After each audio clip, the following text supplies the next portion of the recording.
Hello बच्चों, कैसे हो आप सभी लोग। लास्ट क्लास में हमने बात की थी, फिजिक्स का टॉपिक चल रहा था अपन लोगों का फर्स्ट चैप्टर। लास्ट क्लास में हमने बताया था कि अच्छी स्थिति में वैद्युत क्षेत्र की तीव्रता क्या होती है। आप लोगों को अच्छा लगा होगा, समझ में आया होगा पार्ट। और अब हम आज आए हैं लेके आपका निरक्षीय स्थिति में वैद्युत क्षेत्र की तीव्रता, उसी के जस्ट आगे का टॉपिक है।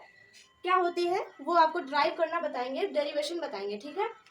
तो क्या है, सबसे पहले आपको लैंग्वेज लिखना है, सेम वही है जो लास्ट क्लास में जैसे बताया था। ये E2 हो जाएगा इसका। माना पहले सबसे पहले लैंग्वेज लिखनी है। माना एक ए बी वैद्युत द्विध्रुव निकाय है, ए और बी हमने वैद्युत द्विध्रुव निकाय लिया है, जिस पर आवेश क्या है, एक तरफ माइनस क्यू है और एक तरफ प्लस क्यू है। ये आवेश है आपका, तथा यह एक दूसरे से कितनी दूरी 2l दूरी पर स्थित है। कितनी दूरी पर स्थित है, 2l दूरी के पे स्थित है। ए और बी जो है वो दोनों 2l दूरी पर स्थित है। द्विध्रुव पर O से R दूरी पर एक स्थित बिंदु P है। द्विध्रुव पर O से R, ये O है आपका, ठीक है। O से R तक एक R दूरी पर एक बिंदु स्थित है P, जिस पर हमें क्या करना है, वैद्युत तीव्रता ज्ञात करनी है, ठीक है। तो सबसे पहले हम गिवन वैल्यू लिख लेंगे कि दिया क्या गया है, ठीक। जैसे AP दिया गया है, AP बराबर दिया गया है, क्या दिया गया है, दूरी कितनी दी गई है, R square plus L square बराबर किसके है, BP के। Is that clear. नेक्स्ट में हमें क्या दे रहा है, AO बराबर L है किसके है, BO के। BO भी दूरी दे रहा है, कितनी है, R, ठीक है। अब हम सबसे पहले देखेंगे प्लस क्यू आवेश के कारण। देखो ये जो लंबार्धक है ये हमारा निरक्षीय स्थिति शो कर रहा है, ठीक है। ये लंबार्धक निरक्षीय स्थिति को शो कर रहा है। अब हम लिखेंगे प्लस क्यू आवेश, इस वाले के आवेश के कारण जो भी वैद्युत क्षेत्र की तीव्रता हो रही है वो हम लिखेंगे। प्लस क्यू आवेश के कारण वैद्युत क्षेत्र बिंदु, प्लस क्यू आवेश के कारण वैद्युत क्षेत्र की तीव्रता क्या है, देखो E1। तो हम लिखेंगे E1 बराबर क्या होता है, 1/4 पाई एप्सिलॉन नॉट के इंटू क्यू, क्या है, क्यू ले लेंगे, अपॉन R क्या है, तो दूरी लेते हैं ना नीचे, तो दूरी हमारी है R square plus L square का root, R square plus L square का होल। ओके, अब देखो इसको क्या लिख सकते हैं हम, E1 बराबर 1/, इसको हम लिख सकते हैं 1/2, तो ये हो जाएगा R square plus L square का होल स्क्वायर इंटू 1, या 1/2 इंटू 2 से 2 कैंसिल हो गया। ये E1 का मान आ गया 1/4 पाई एप्सिलॉन नॉट के into q upon R square plus L square. इसको समीकरण 1 बना देंगे बच्चों। यहाँ तक क्लियर सभी को, यहाँ तक क्लियर है। अब हम इसको लेंगे माइनस क्यू आवेश के कारण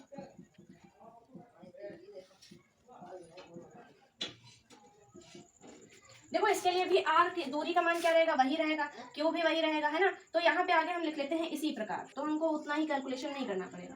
यहाँ पे लिख लेंगे इसी प्रकार, ठीक है। माइनस क्यू आवेश के कारण वैद्युत क्षेत्र की तीव्रता, तो E2 माइनस क्यू आवेश के कारण क्या हो रही है, E2, ये वाली लाइन है E2, ठीक है। तो E2 बराबर भी क्या आ जाएगा, 1/4 पाई एप्सिलॉन नॉट के into q upon R square plus L square. इसको समीकरण बच्चों बना देंगे सेकेंड, ठीक है। यहाँ तक क्लियर। अब देखो अगर हम परिणामी की बात करें, किसकी, परिणामी तीव्रता क्या होगी, तो वो हमने इसीलिए इस डायग्राम को अलग किया हुआ है। ये डायग्राम जो है ये अलग है, ठीक है, इतना ये वाला अलग है, यहाँ से हमने इसको उठाया है, ठीक है। तो क्षैतिज घटक, ऊर्ध्वाधर घटक, तो ऊर्ध्वाधर वालों को हमने अलग किया है। तो ई परिणामी जो हमारा निकलेगा, अगर हम यहाँ लिखें परिणामी तीव्रता ई है, तब बराबर E1 cos theta plus E2 cos theta, ठीक, यहाँ तक क्लियर। अब E1 और E2 की वैल्यू यहाँ से हम समीकरण 1 और 2 से पुट कर देंगे। तो परिणामी तीव्रता क्या है हमारी, E है, तो E1 बराबर E1 की वैल्यू यहाँ से लिखेंगे हम समीकरण 1 से 1/4 पाई एप्सिलॉन नॉट के into q upon r square plus l square. Clear. और E2 यहाँ पे है, E2 cos थीटा, E2 की वैल्यू यहाँ से रखेंगे तो हो जाएगा 1 नीचे रख देते हैं 1/4 पाई एप्सिलॉन नॉट के into q upon r square plus और cos थीटा। क्लियर।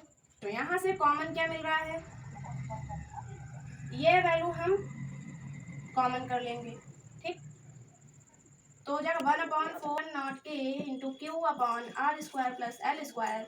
ब्रैकेट में क्या बचेगा हम लोगों के पास, cos थीटा प्लस ये वाला cos थीटा। समझ में आ रहा है। 4 पाई एप्सिलॉन नॉट के into q upon r square plus l square. इसको हम लिख सकते हैं 2 cos थीटा की वैल्यू हम इस चित्र से निकालेंगे, इसीलिए मैंने अभी इरेज नहीं किया इसको। cos थीटा बराबर क्या होता है बच्चों, आधार बटे कर्ण होता है।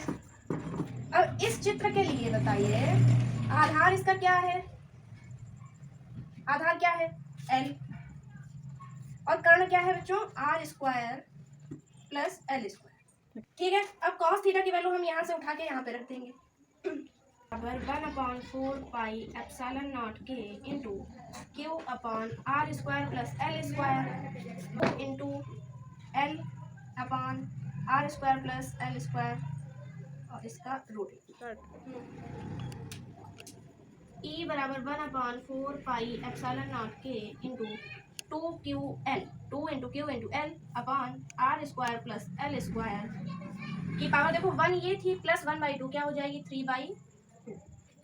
ये इसकी वैल्यू हम क्या लिख सकते हैं, 2QL को लिख सकते हैं P लिख सकते हैं। तो ये हो जाएगा E बराबर 1/4 पाई एप्सिलॉन नॉट के into P upon r square plus l square की होल पावर 3/2। देखो सिर्फ देखना ही नहीं है, ये देखते रहना है। देख मेरे साथ आप लोग एक बार समझ लो क्लास को, फिर अपनी कॉपी पे लगाइए। नहीं आता है तो फिर कमेंट को ड्राइव करिएगा, तभी समझ में आएगा। ठीक है, अब यहाँ पे देखो L को हम निगलेक्ट कर देंगे, r square is greater than l square. यदि इज ग्रेटर देन एल, तब एल को नगण्य मानकर